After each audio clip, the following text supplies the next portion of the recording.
A vitória da Revolução Cubana em 59 intensificou as atividades comunistas na América Latina. A Revolução Vermelha estava mais perto. O Brasil já dava seus próprios sinais de inclinação à esquerda. No mesmo ano, a capital foi transferida para o centro do país. Você tem dentro desse ambiente ideológico muito polarizado no mundo e no Brasil, em 55 a eleição do Juscelino Kubitschek, que agrega muitos dos filhos do varguismo e da esquerda, vai levar inclusive à construção de Brasília entregue ao Oscar Niemeyer e um projeto, né, muito esquerdista de poder, de tirar a política, por exemplo, do Rio de Janeiro, de tirar de perto da população, e você encomenda um projeto urbanístico de esquerdistas, de stalinistas, para fazer uma capital totalmente de concreto, sem esquinas, com grandes avenidas, com palácios, onde os políticos podem viver numa redoma, numa ilha, distanciados da população, porque eles são esses iluminados que têm uma visão inacessível à população. A população não vai entender. Por exemplo, você pega o Palácio do Catete do Rio de Janeiro, né? O sujeito abriu a porta do Palácio do Catete, ele tá na rua. Então ele tá no meio do povão. Agora em Brasília não, você tem um lago, tem uma distância, tem não sei o quê. Quer dizer, o presidente é inatingível, ele tá no Olimpo. A cidade foi feita para isto. A concepção dos caras é esta. Não se faz isto, a não ser que você tenha um plano na cabeça. E, evidentemente, o Niemeyer tinha. Refletindo o modelo do livro A Cidade Comunista Ideal, escrito por 2 arquitetos soviéticos, Brasília evidenciava o caminho que o país e sua mentalidade estava sendo levado. Os cofres públicos não ficaram impunes à construção da nova capital. A mentalidade desenvolvimentista também estava presente em vários setores da economia. O plano de fazer 50 anos em 5 causou congelamento de salários, agravamento da inflação, e também foi a primeira vez que ouvimos falar de calote ao FMI. Ao mesmo tempo, uma figura começava a despontar em São Paulo, já tinha sido governador, despontava com o discurso dele do varre, vassourinha, né, combater a corrupção, ganhou uma proporção muito grande no país. E ele sabia fazer o tal do teatro que o político precisa pra convencer o povo, né? Ele punha talco pra fingir, pra simular caspa, ele comia pão com mortadela sentado na calçada, ele quando falava pro público simulava que estava desmaiando de fome, não tive tempo pra comer, senhores. Só que ninguém via ele exatamente como esquerda ou direita, sabe essas pessoas que conseguem se transformar em fenômeno político, mas ao mesmo tempo você não entende direito qual é o vínculo dele? A UDN quer capitalizar isso. E Lacerda se aproxima dele junto com a UDN, tá? E aí o Jânio Quadros parece que é o candidato da direita. Só que o Jânio Quadros não era essa figura maleável, fácil de você conduzir como eles imaginavam, né? Ele começou com uma política, ao mesmo tempo interna, de condução econômica até mais ponderada do que a do Juscelino, que não era muito difícil. E na política externa, o Jânio Quadros faz umas coisas que a UDN pensa, o que ele tá fazendo, velho? Polarização tremenda no mundo entre a civilização ocidental, o capitalismo americano e o totalitarismo comunista soviético. Nesse clima você tinha os engraçadinhos, né, que queriam parecer independentes. Nós somos, né, nós não estamos presos a ninguém, nós somos nós mesmos, nós somos cheios de nós mesmos.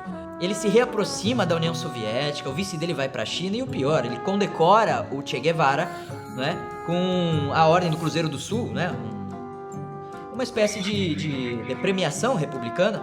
Aconteceu o seguinte, eles estavam numa sala e o Jânio Quadros pegou a medalha numa prateleira e colocou no peito do Che Guevara, e aquilo foi um presente, porque a comanda ela teria que ser dada pelo Estado-Maior, por uma decisão das 3 armas.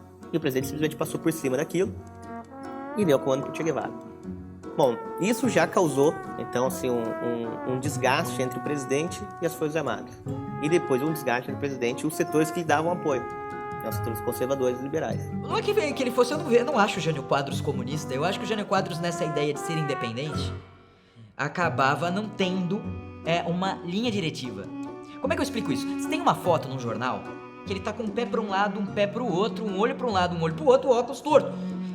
E aí tá escrito, né, que a orientação de Jânio Quadros, alguma coisa parecida com isso. Então você entende Jânio Quadros, acho que por essa foto, o cara tá olhando pra tudo que ela tá tentando ir pra todos os lados ao mesmo tempo e vai cair. A verdadeira face política de Jânio é exposta quando ele tenta armar uma conspiração que desencadeou os eventos que mudaram para sempre a história do país. O Jânio Quadros fala pro Lacerda, como é que vocês conseguem governar com as assembleias legislativas dos estados? Eu não consigo governar com esse congresso. Tentando introduzir com o Lacerda e cooptar o Lacerda para apoiar um fechamento do congresso, alguma coisa do tipo, um golpe de estado dessa natureza. O Carlos Lacerda, ele volta ao presidente e ao ministro e faz uma espécie de chantagem. Fala, ou você renuncia, ou eu vou à imprensa e denuncio tudo. O Jânio Quadros pagou para ver e o Carlos Lacerda chegou na tribuna da imprensa, escreveu um texto gigante, era praticamente a edição inteira do jornal, contando tudo o que aconteceu, assim, a reunião, o diálogo que se travou. E denunciou na televisão, olha, o presidente está perdendo o juízo, ele tem que parar com isso, largar essa ideia louca dele. O Jânio Quadros vai lá e renuncia à presidência. Ele percebe que tá isolado e provavelmente ele quis ser um Charles de Gaulle. Com a renúncia de Jânio, quem assumiu foi seu vice, João Goulart, ministro do Trabalho de Vargas, deputado federal e vice de JK. Jango era um varguista de carreira. Apesar de não ser ligado ao pensamento marxista, João Goulart tinha ligações com outras ditaduras populistas latino-americanas. Só que quem estuda o período sabe que o Comintern, o poder comunista soviético, tinha uma orientação para os comunistas apoiarem. Quando eles estavam fragilizados, quando eles não tinham condições de assumir o poder por uma revolta armada, eles tinham orientação para apoiar os governos nacional-populistas. Por isso que houve apoio comunista à eleição do Juscelino. E, obviamente, começou a haver um interesse comunista no governo do João Goulart. E os ministros militares começaram com um papo de que havia razões de segurança nacional para evitar que João Goulart assumisse a presidência, que ele seria um risco à segurança nacional. Quando Jânio Quadros renunciou, João Goulart estava na China comunista de Mao Tse-tung, estreitando o relacionamento entre os dois países. Com o impasse da renúncia no Congresso, Jango fez uma série de escalas antes de voltar ao Brasil. Sua última parada era em Montevidéu, onde encontrou-se com Tancredo Neves, o líder do governo no Congresso. E Tancredo diz pra ele o seguinte: escuta, tá difícil lá no Brasil, muita resistência, mas a gente achou uma medida pra salvar a Constituição. Na verdade, a gente pode deixar a Constituição um pouquinho de lado, é pra salvar o Brasil.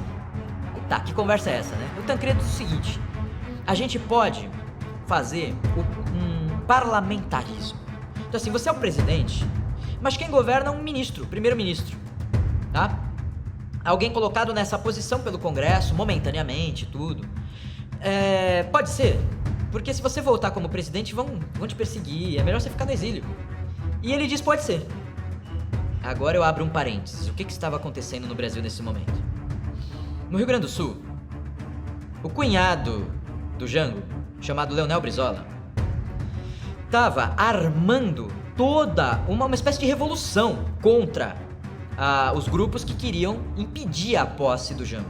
Eu assisti, eu vi a agitação, eu vi o povo sendo armado, eu vi trincheira montada na frente do palácio com sacos de areia, eu vi as metralhadoras em cima do Palácio Piratini para defender. E aquilo pretendia ser um foco de resistência, né, para permitir a posse do vice-presidente da República, que estava vindo para o Brasil. Ele era realmente um orador de boa qualidade, mas empolgado com as teses de esquerda, e as sustentava e afirmava, e o Brasil não as queria, e a maioria do Congresso não as queria, né? Então, finalmente, infelizmente, no final do processo todo, acabou prevalecendo a razão, né? O presidente aceitou a adoção do parlamentarismo e ele passou, durante 3 meses, ele governou, inclusive nomeou, três primeiros ministros tiveram que ser substituídos porque não se afinavam. Eles representavam uma opinião majoritária que não era a opinião do presidente. Então, nenhum primeiro-ministro servia ao presidente da República. E aquilo ali logo redunda num plebiscito e o presidencialismo volta, o João Goulart recupera os seus poderes. Então ele se torna o presidente da República. Aí sim, com vários poderes na mão. E nesse período da década de 60, o Luiz Carlos Prestes estava com uma reaproximação com a União Soviética, ele mesmo estava já em contato com o Nikita Khrushchev.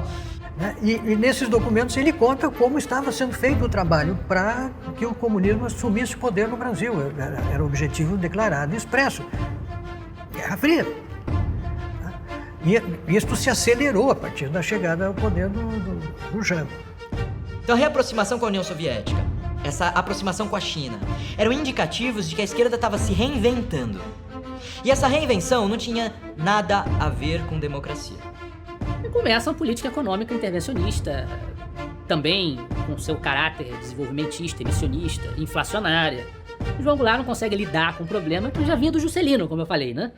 O Jango levou isso a uma potência ainda maior, numa situação de Brasil ainda política mais complicada, mas continuou inflacionando.